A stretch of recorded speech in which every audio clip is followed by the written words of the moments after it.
Hi Aquarius, my name is Audrey Allison. Thank you for joining me for your June 2015 forecast for the month.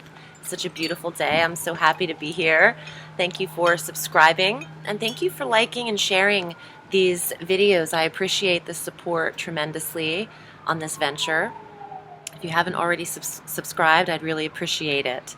So let's start the month because we have a full moon on June 2nd. This full moon is at 11 degrees of Sagittarius. This affects your 11th house of goals and wishes, and also friendships, and social clubs and groups and organizations. And the full moon brings an ending and an awareness and a culmination in the sector that it resides in. So there you could see that you've finished a goal, you've handled something, you're checking something off the list at the top of the month.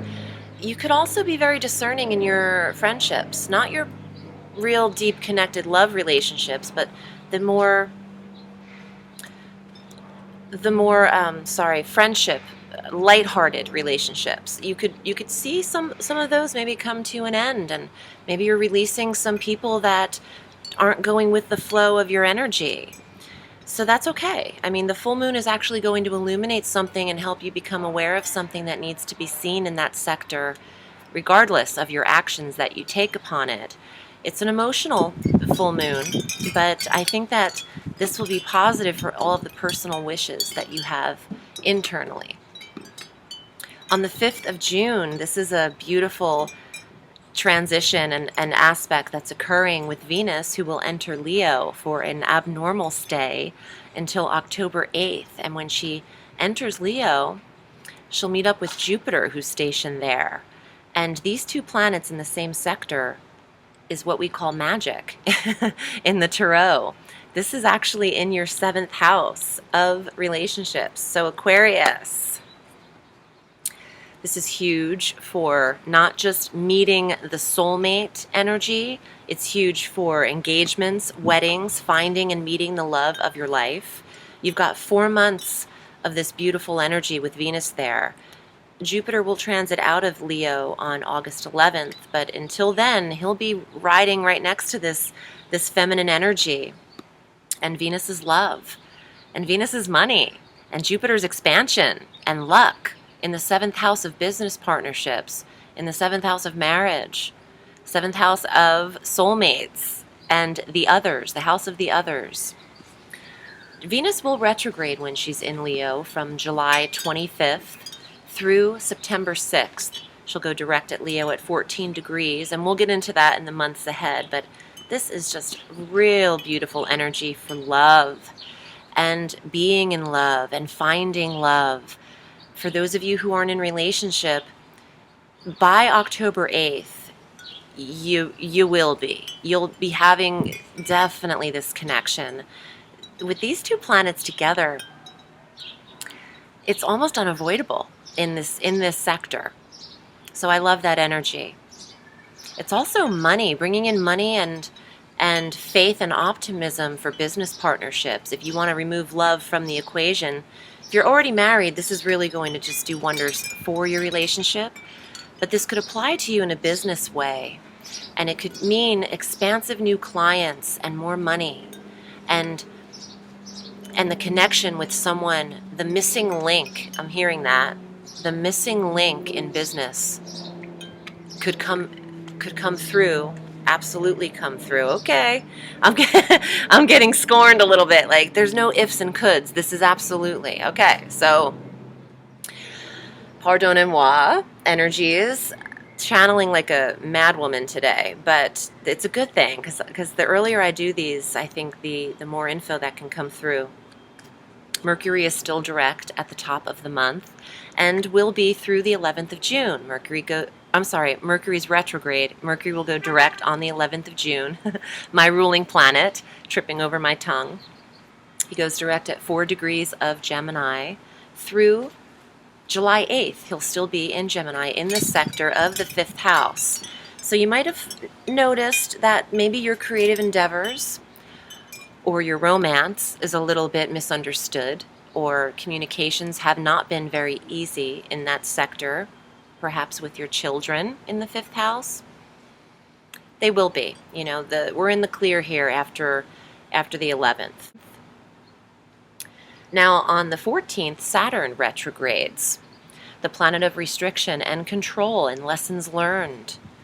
He retrogrades. He's stationed right now today as I record these at the end of May. He's at 1 degree Sagittarius, and he's been kicking it in Sag for a minute now, but since December. But he retrogrades back to the 28 degree mark of Scorpio. So it's really important to watch your ascendant and your rising sign video, because yes, this affects your solar 10th house of career if you're watching Aquarius as your sun sign. But please watch your ascendant video, because it's actually more accurate in astrology to your natal chart positioning. And I'll briefly say, if you're looking at your chart, the 9 o'clock mark on that chart, the line that comes out to the left as if it were a clock, that's the line that determines your ascendant in astrology. And then all of the pie slices that go around that wheel from 1, 2, 3, 4, all the way to 12, that's your true placement, your true natal placement. So you really want to see where you govern this 28 degree mark of Scorpio on your astrological chart.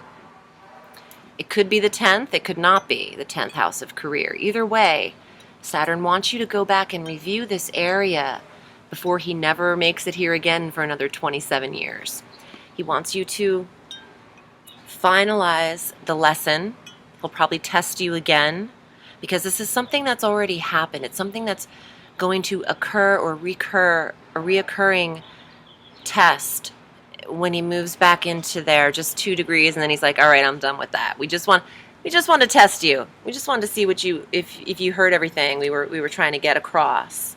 So it might fall in the career sector for you in the solar scopes. It's how you're handling yourself. Maybe you need to speak up for yourself.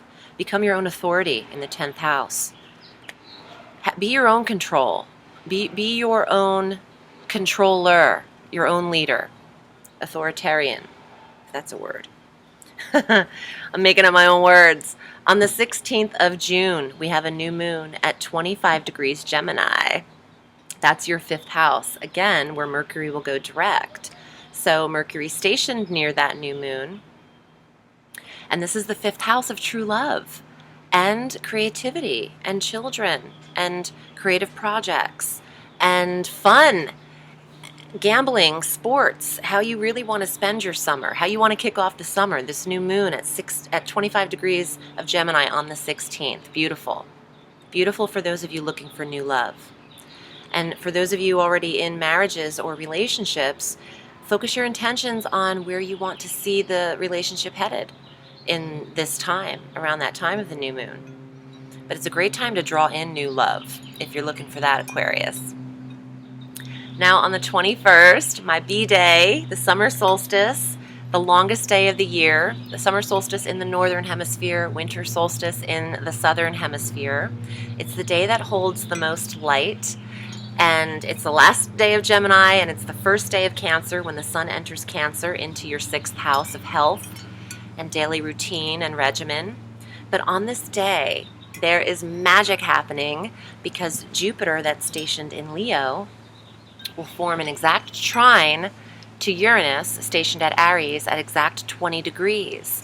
And this aspect in astrology is superbly harmonious. It takes the best energies of these planets and filters them down together.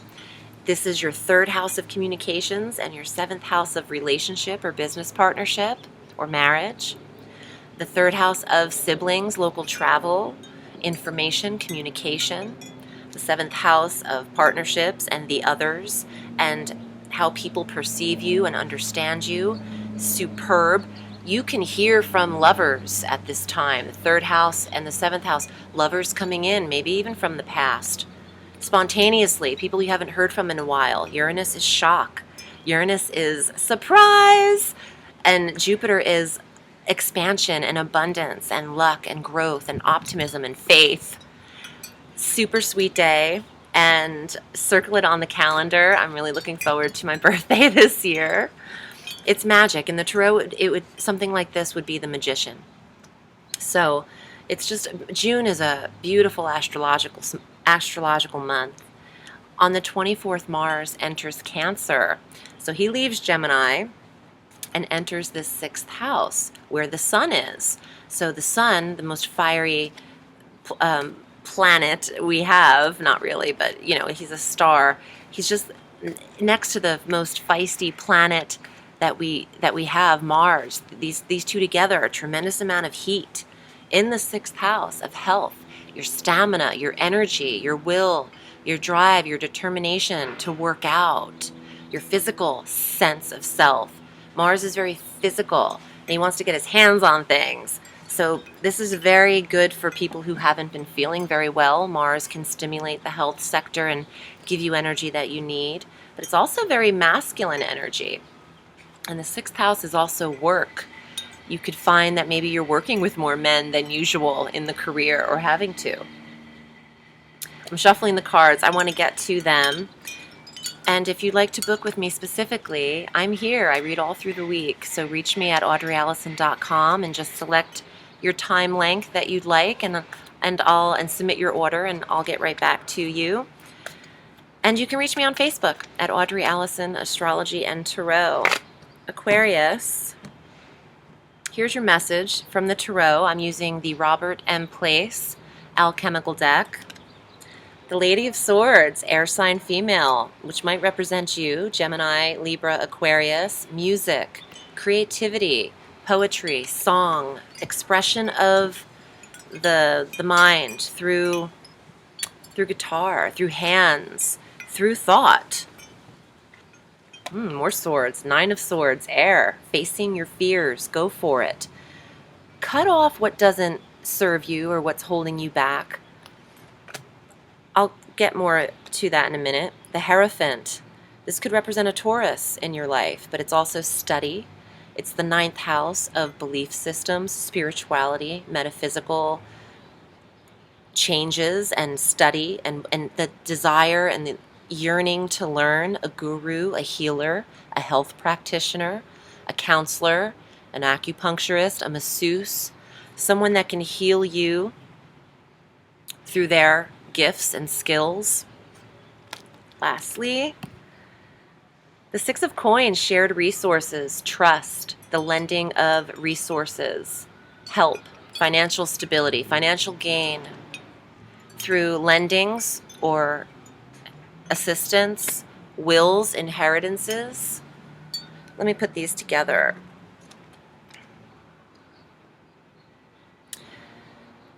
Mercury's direct now, everybody.